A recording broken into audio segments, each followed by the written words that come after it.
já foram publicadas no Diário Oficial da União o nome do procurador Paulo Gonet para a PGR e o nome do ministro Flávio Dino para pleitear o cargo aí de ministro da Suprema Corte. E a UOL nos contou, né, na noite de ontem, Alcolumbre é o presidente da CCJ, e escolheram um aliado do governo para relatar a sabatina do Dino no dia 13 de dezembro. Ele é um aliado com o inimigo, né? Pô, é bom, daquele jeito. Lembrando que nada disso daqui aconteceria se não fosse graças, né, a toda essa turma. Aí, mais uma vez, pra minha surpresa, e a gente comentou do Demétrio Magnoli, acho que ontem, eu falei, gente, não, uma voz aqui, acho que foi sábado, e foi quando teve lá a confusão da PEC, etc, tudo mais, e a Globo News toda tava passando o pano e defendendo um lado, o Demétrio Magnoli foi uma voz única. Eu lembro que eu cheguei da Play, a gente falou, acho que foi no vídeo de sábado que a gente comentou sobre isso. Bem, o Demétrio Magnoli, mais uma vez, diverge dos seus colegas, em dois momentos, aqui é a fala dele, depois eu vou mostrar o bate-boca com o Gerson Camarote. Em sua fala, o Magnoli fala assim, ó, a indicação de Lula foi indicação baseada na lealdade política. Ele indicou um aliado, né, leal, como tinha feito com o anterior. Com isso, mais uma vez, ele violou uma promessa de campanha explícita, que era indicar pessoas de notório saber e não indicar amigos e aliados. Aí diz lá, né, o cara não é notório saber jurídico. E aí teve um bate-boca dele com o Gerson Camarote. Vamos ouvir aqui, né, o pessoal achou o vídeo, postaram nas redes sociais. E vamos ouvir juntos. Eu esqueci de baixar, mas eu acho fácil aqui. Eu baixei, mas não mandei meu celular. Mas eu acho fácil. Já tô aqui. Aqui, vamos lá. Consideração que ele não leva cargo como ministro da Justiça, cargo como integrante na Comissão de Constituição e Justiça. Lógico que é, Demétrio. Cargo não é notório saber, que é. Lógico que é indicação política. Demétrio, e você não indicar, desculpe, você desconsiderar, com todo o seu olhar assim, alegre, desconsiderar. Não, alegre não, Camarote. Você está fazendo rindo, você está rindo. Você está rindo. Calma, você está rindo. Você dizer que não, mas você está confirmando. Termina aí, Demétrio, pra gente, olha só, eu preciso organizar aqui, pra gente ouvir. Termina aí. Só um segundinho, porque você falou, e agora eu quero ouvir o Camarote. Por favor, Camarote, pode ficar à vontade. Não, você reconhece o que eu estava falando, você está achando engraçado, você fica com um olhar irônico. É chato isso, Demétrio. É chato você dizer que um cargo de indicação fala, Demétrio, vai. Fala, Demétrio. Você não quer me ouvir? Fala, então, vai. Veja, Camarote, um cargo de indicação política é um cargo de indicação política. Notório saber é outra coisa. Um cargo de indicação política se dá por lealdade política, por alinhamento político, se dá pelo fato de se compartilhar uma certa visão política. E não há nenhum preconceito meu contra uma indicação política. Eu estou apenas distinguindo o notório saber do fato de que Flávio Dino faz parte de uma coalizão partidária junto com Lula. Ô, Demétrio, agora posso falar? Deixa eu só ouvir o Camarote agora para a gente seguir também. Posso falar? Diga lá, Camarote. Obrigado.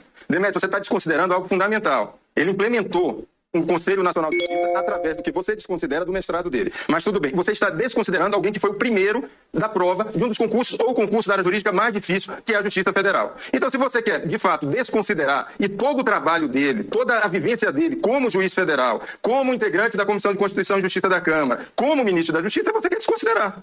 Mas assim, tem um notório saber, sim. Não é você que está falando, não é você que vai falar. Se você tem ministros da Suprema Corte avaliando isso, Demétrio. Me desculpe, se você não... Deixa eu falar, Demétrio, deixa eu falar um pouquinho só, Demétrio. Você tem ministros da Suprema Corte que estão falando isso. Agora, se você tem a primazia de saber o que é o que não é o saber jurídico, você pode ter a questão acadêmica. A questão acadêmica não é a única. Você pode ter notório saber em várias questões. Independente, você tem inclusive doutor honoris causa, que muitas vezes não passou por uma academia e é especialista numa área. Então, me desculpe, Demétrio, você está indo da sua visão, respeito, você é sua opinião. Camarote. Eu acho que assim, o Demétrio... É sua opinião. É sua opinião. É todo mundo tem opinião. Vocês ficam de qual lado aí? Gerson Camarote? Ou do Demétrio Magnoli? Que é a indicação política, né? Que não tem a ver com notório saber. Quem será que tá certo? Pelo que eu ouvi o Magnoli falando, eu não acho que ele tá negando um possível saber jurídico. O que eu acho que ele está destacando é o seguinte: a decisão não foi tomada com base no saber jurídico. A decisão foi tomada com base na escolha política. É isso que ele está falando. Porque entra naquela questão do... A mulher de César não basta ser honesta, ela tem que parecer honesta. Eu acho que esse é o ponto que o Magnoli está levantando, e tá bem óbvio. Mas a Globo News... Parece que o Magnoli não entendeu como é que funciona a Globo News, né? Mas quem somos nós para jogar esses iluminados? A Daniela Lima, vem na mesma linha do Camarote, com a narrativa oficial do... Né? A narrativa oficial da Globo. A provável indicação do ministro Flávio Dino para a corte sinaliza aqui, primeiro, Lula tem memória, ou seja, valoriza quem esteve ao lado dele no período da prisão. Isso não parece muito notório saber, né? Mas é uma parte, tá? 2. O presidente escuta a corte e indica Dino como sinal de prestígio à corte, apesar de confusão de aliados. Pode ser uma recomendação de pessoas do judiciário, talvez tenha alguma ligação com o notório saber, mas não é aquela coisa, né? 3. Manda recado para a própria esquerda, para a ala intriguenta, com o intuito de dizer que existe um adversário que está em um campo diferente e não no governo. A Daniela Lima não tá muito preocupada também com o notório saber político, né? Tá mais preocupada em... Não sei, né? fazer e torcer. Tava muito feliz com tudo que tava acontecendo. A Eliane Cantanhede, que segue a mesma linha, postou a nota ontem, né? Falando lá que os ministros ganharam no grito com o Dino, né? Ganharam no grito e com o Dino a corte fica ainda mais estridente. Ela conta um pouco desse bastidor, falando o seguinte: o negócio que demorou muito foi fechado no jantar do Dilma, né, com os ministros. Eu até comentei com vocês isso ontem. Falei, só tinha saído uma nota aí na Veja, dia 25, falei isso no vídeo ontem. E aí, falava lá, no jantar, o judiciário tinha deixado claro que preferiu o Dino do que o Messias. Enfim, digamos que a crise entre Supremo e Planalto acabou sendo útil para os ministros que ganharam no grito as vagas para o Supremo, né, e do Gonê para a PGR. Lula não quer brigar com o Supremo, ainda mais depois de mensagens iradas contra o voto do líder do governo na PEC, limitando decisões monocráticas na corte. O melhor a fazer era calar os dois, e calou pelo menos por hora. Esses são os bastidores que a Eliane Cantanhede tem para nos contar. Aí, nesse meio tempo, né, a turma da direita totalmente contra. Então o Valdemar já veio a público falar, o PL vai fazer oposição. A turma da direita tá toda contra, não vi ninguém colocando a favor. E as pessoas pontuaram diversos motivos pelos quais eles não concordam com a indicação do Dino para o Supremo. A turma da direita pontuou muita coisa, você já deve ter né, as suas opiniões. Acho que grande parte das pessoas no Brasil de direita que acompanham política deve ter assim, alguma coisa de, não gosto desse cara por causa disso. Todo mundo acha que tem algum motivo. E aí, eu fui dar uma olhada, né, em outras alas do Brasil, etc, tudo mais. Aí eu fui olhar assim, já meio que de propósito, neste grupo. Transparência Internacional, né? E por quê? Porque é uma ONG, ou um think tank, né, uma entidade aí do terceiro setor, do âmbito do judiciário. É uma entidade que tem voz na hora de falar sobre as questões do mundo do poder jurídico, né? Aí eu falei, não, vamos ver o que eles estão comentando. Vamos ver aí se eles estão preocupados, se eles não estão preocupados, se eles acharam que a boa nomeação não é. E eles até criticaram. Mas enquanto as pessoas da direita levaram questões em relação ao passado, ao 8 de janeiro, ao posicionamento político, possíveis problemas, a turma da Transparência Internacional fala o seguinte: a diversidade que subiu a rampa com Lula bateu com a cara na porta. Ele fala que nas duas indicações, a representatividade não foi sequer convidada. Então, assim, uma ONG, um think tank, o mundo jurídico está preocupado com a diversidade. A letra S da agenda SG. Só que eles fizeram outra postagem. A outra, não é possível que eles foram chorar. Não foi mais identitarismo, né? Não. A outra postagem foi quase igual. A diversidade subiu a rampa, mas deu com a cara na porta. E por que eu fiz questão de trazer a questão da transparência internacional? Só porque é um think tank com a ONG, terceiro setor do meio jurídico? Não, não só por isso. É por causa dos seus financiadores? Não só por isso. Aqui só para mostrar, né? Entre os financiadores da Transparência Internacional você tem a Open Society, a Fundação Ford, Gordon and Betty Moore Foundation, WWF, tem a Illuminate, né? Illuminate do Omidyar, Fundação Ford dispensa apresentações, Open Society também, WWF também, e a Gordon and Betty Moore é a ONG que financia as grandes ONGs ambientalistas, como a própria WWF. Fora várias outras, como a Embaixada Real da Noruega no Brasil. Vai vendo. Então, faz sentido, né? A Transparência Internacional está tão preocupada com a agenda woke, a agenda identitária. Mas não é só por causa disso que eu quis trazer esse grupo. A Transparência Internacional é, até hoje, unha e carne com Deltinha e também com Moro. Deltinha e diretor de ONG combinavam notas públicas com teses lavajatistas. Essa nota é muito maior do que isso, mas a manchete já te dá um vislumbre do que você vai encontrar. Aí tem as trocas de mensagens que foram feitas na época, etc. Tava lá. Enquanto discutiam a formação de um fundo para a Lava Jato administrar, entre outras receitas, o dinheiro pago pelas empresas atingidas pela autodenominada força-tarefa em acordo de leniência, Deltinha e Bruno Brandão, diretor da Transparência Internacional, também faziam uma dobradinha para trocar impressões e revisar notas da TI do Ministério Público para ecoar as teses lavajatistas ou manifestar apoio recíproco. A ONG usava, era o braço de comunicação para externar, né, o grito do Deltinha. E aí, quero relembrar também algumas coisas do passado que eu acho que são muito importantes. Em janeiro de 2020, ou seja, tinha acabado o primeiro ano do governo Bolsonaro. Tinha acabado, gente, o primeiro ano do governo Bolsonaro. As coisas estavam andando. O Deltan não. O desmonte no combate à corrupção começou. E o resultado se reflete na pior posição do Brasil na série histórica do Índice de Percepção da Corrupção, divulgado hoje pela Transparência Internacional. Gente, isso daqui faz algum sentido para vocês? Olhando todo o retrospecto do Brasil. Sim, vocês conhecem muito bem o Brasil, vocês lembram que foi a era PT. Vocês querem me falar que o primeiro ano do governo Bolsonaro reflete a pior posição da história do Brasil? Ou será que a Transparência Internacional já estava fazendo lobby para ecoar o discurso lavajatista, que, como se sabe hoje, tinha um interesse político eleitoreiro para desgastar o governo Bolsonaro? Lembrando que isso aqui foi antes do Moro pedir para sair. Será que isso aqui foi aleatório? Em 25 de janeiro de 2022, o Deltinha falou ali, ó, a Transparência Internacional é clara sobre o motivo do fracasso do Brasil. O país sofreu retrocessos no arcabouço legal institucional anticorrupção do país por força de ações do governo federal. Então, assim, o Brasil deu errado por culpa de Bolsonaro. E o Deltan agora, que tá falando, né? Vamos unir a direita. No Partido Novo. Nem Lula, nem Bolsonaro. Vocês não acham que tem algo estranho acontecendo? Aí, Pra quem tá se perguntando, e essa nomeação aí? Será que a turma da direita vai conseguir barrar? Se eu tivesse que apostar dinheiro, e eu não gosto de perder dinheiro, eu diria pra você o seguinte, pessoal. Vai passar, e vai passar fácil. É fácil. A Folha tá falando ali, ó. Senadores veem resistência, mas minimizam o risco de rejeição. Resistência, mas... Pelo amor de Deus. Tu acha que o Senado do Pacheco vai barrar? É de brincadeira, né, gente? Parlamentares afastam possibilidade de derrota. A exemplo do que ocorreu na DPU. Não vai. Mas zero. Gente, olha só. Não é... Olha o que a Eliane Cantanhede e a Daniela Lima falaram. Não foi uma decisão puramente do Lula. É uma decisão que também agrada ao Poder Judiciário. Vocês acham que os senadores vão votar contra? Vocês realmente acham? Vocês realmente acham? E aí, pra você que tá triste, continuar triste ainda, me perdoe. Quando eu tava passando nas redes sociais, vi essa postagem. E esse perfil, muitas vezes já me criticou bastante, mas não ligo muito pra isso. Acho que informação e alguns levantamentos, independente de quem diga, sempre são importantes. Mas tá ali, ele fala o seguinte, ele traz uma nota, que é de 1º de maio de 2020, que ele aponta o seguinte, ó, nota do G1. Moro diz que apresentará provas de tentativas de interferência de Bolsonaro na Polícia Federal. Em entrevista à revista Veja, ex-ministro também afirmou que o procurador-geral tentou intimidá-lo ao colocá-lo como investigado em inquérito sobre acusações contra o presidente.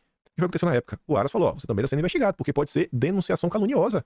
Só isso. Se você não provar o seu ponto, é denunciação caluniosa. Isso não tem perseguição, é só o normal, é só o praxe. Isso é de praxe.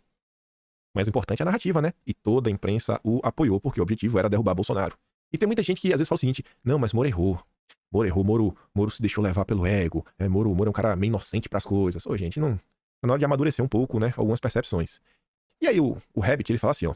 Se Moro não tivesse inventado aquela história da reunião ministerial, rapaz, o Moro ia estar no Supremo ou teria ficado até o fim como ministro da Justiça. Mas o seu ego falou mais alto. Por conta dessa história também, o Judiciário julgou imparcial. E agora, teremos que engolir o Dino. Não existe ninguém durante 4 anos de governo Bolsonaro que prejudicou tanto o Brasil e o governo Bolsonaro do que o Sérgio Moro. Pessoal, antes do Sérgio Moro sair, a relação com o Judiciário ainda não estava do jeito que vocês estão vendo hoje. Foi a partir da saída do Moro, que tem aquela escalada, a partir da questão da nomeação do Ramagem, que aí começa a ter decisões, né, contra o Executivo tomar uma decisão, e não, vai sustar isso daí. Começou com o Ramagem, exatamente com as denúncias do Moro. E aí depois, aquele ares de crime que a imprensa dava, nossa, vai falar da reunião ministerial, agora vai ter isso, vai ter aquilo outro. Aí começa a revelar uma coisa, começa a revelar outra. E no final do dia, tinha nada na reunião ministerial. Mas olha o desgaste que causou. Depois o Moro falou que tinha um gabinete do ódio, depois o Moro falou isso, depois o Moro falou que tinha fake news, depois... E foi falando. E no final do dia tinha o quê? Nada. E vocês acham que o Moro falou isso porque ele é inocente, porque ele não sabia de nada? O Moro errou. Será que foi apenas um erro do Moro? Vamos dar uma olhada, né? A gente começa ali no segundo tema, falando de projeto de poder. O próprio Poder 360 fala do MBL, do Moro e um projeto de poder. E olha que engraçado. O mesmo Demetrio Magnoli, sempre com algumas opiniões polêmicas, olha de quando é esta nota. 20 de abril de 2019. Nesse momento, não tinha vaza-jato. Não tinha nada, pessoal. Nesse momento tava tudo de boa. E o Demetrio Magnoli, ele crava, em 20 de abril de 2019, ele crava que o governo Bolsonaro é só uma escala técnica na rota do partido dos procuradores. O voo, né? Aí ele fala lá, né? Fala do Janot, ele fala uma coisa, fala do que estava acontecendo. Aí lá pra frente fala o seguinte, ó. Hoje, o projeto de poder tem seu próprio candidato presidencial, que atende pelo nome de Sérgio Moro e o seu veículo oficioso de mídia, né? Que fala que ele até critica. Nessa nota, o Demetrio Magnoli, ele está criticando a abertura do inquérito das fake news. Ele está criticando. E nesse pedaço ele fala, ó, que é o site censurado pelo ato ilegal da corte. Ele critica. Qual é o veículo oficioso? Antagonista Cruzoé. É ou não é o veículo oficioso do Moro? Sempre foi. No dossiê de anteontem, que eu acho. Acho que foi 2 dias atrás. Acho que foi anteontem mesmo, né? Ou foi anteontem, sei lá. Ou foi anteontem, ou foi 3 dias atrás. E eu relembro pra vocês que a gente fala, né, dos blogs petistas, do que tá acontecendo, trago o contexto, falo do Juscelino mostrando como o PT e os antipetistas são muito similares. E aí eu mostro pra vocês as críticas genéricas que os jornalistas fazem ao bolsonarismo e mostro o que realmente a esquerda fez. E como são coisas totalmente, assim, discrepantes. Muito pior a esquerda. Mostrei as acusações que o antagonista fez, dos anúncios, os 1447, sendo que o antagonista teve 10 vezes mais, né, anúncios. Eles tentando criar um crime onde não tinha, com apoio... Não, vocês, tava lá. Quem não viu, vídeo. O nome é Dossiê Truculência. Esse é o nome do vídeo, Dossiê Truculência. Olha como faz sentido. O veículo oficioso foi ou não foi utilizado para desestabilizar o governo Bolsonaro? Bolsonaro flerta alegremente com a engrenagem, sem se dar conta que seu governo é apenas uma escala técnica na rota imaginada pelo partido dos procuradores. O Demetrio Magnoli estava tentando alertar Bolsonaro. Tava certo. Moro e Deltan candidatos. Mas tem mais. Assim que Moro saiu do governo, a edição seguinte da revista Cruzoé, o seu veículo oficioso, nasce um candidato. nasce um candidato. Tava ou não tava certo? E o Moro foi candidato. A gente não começa falando sobre isso, pode poder? Nasce um candidato. Nasce um candidato. Dias depois, 3 de julho, ainda de 2020, olha o Deltinha. Governo e aliados agem contra a Lava Jato. Pra quê? Para enfraquecer Moro em 2022. Deltan já tava... O Moro é candidato em 22, diz Deltan Dallagnol. Então, nunca foi um erro, nunca foi inocência. Gente, sempre houve um plano muito bonitinho, muito bem arquitetado. E Bolsonaro segue sendo um empecilho para todas essas pessoas. É por isso que eles pedem união. Temos que nos unir para derrotar o mal maior. Quando eu chegar no poder, eles vão atrás de vocês. Cada um de vocês. Pra ter certeza. Aí tem outro fato também engraçado. Não dá pra esquecer. Isso aqui, tem muita gente que sequer sabe que isso aconteceu. No depoimento da Polícia Federal, o Moro comentou diversas coisas, não só a confusão, mas ele comentou sobre se Bolsonaro interferiu ou não na PF e tudo mais, e ele lembra o caso da Helena Zabó. O seu veículo oficioso, né? Na época soltou essa nota. Moro disse que relutou em revogar a nomeação de Helena Zabó. Ele não queria. Ele não queria revogar. Apesar de dizer que Bolsonaro não pressionava por trocas em outros cargos dentro do Ministério da Justiça, além da PF, Moro lembrou que apenas uma vez o presidente pediu a revogação. A Helena Zabó. Dirigente do Igarapé, ONG Pro Desarmamento. Olha só, né? Olha que Moro queria botar pra dentro. Ela foi escolhida por Moro, no início do ano passado, no início de 2019, para entregar ao Conselho Nacional de Política Criminal, órgão consultivo da pasta. A indicação foi bombardeada nas redes sociais por bolsonaristas. O declarante Moro, após relutar, concordou em aceitar a solicitação. Ele brigou pra manter. Vocês não lembram quem é Helena Zabó? É aquela ali, ó. Que tá do lado de quem na primeira foto? Santos Cruz. O Santos Cruz tava ou não tava no evento da MBL de janeiro que o Janone estava com o Paulo Marinho, que no final do dia todo mundo apoiou o Lula?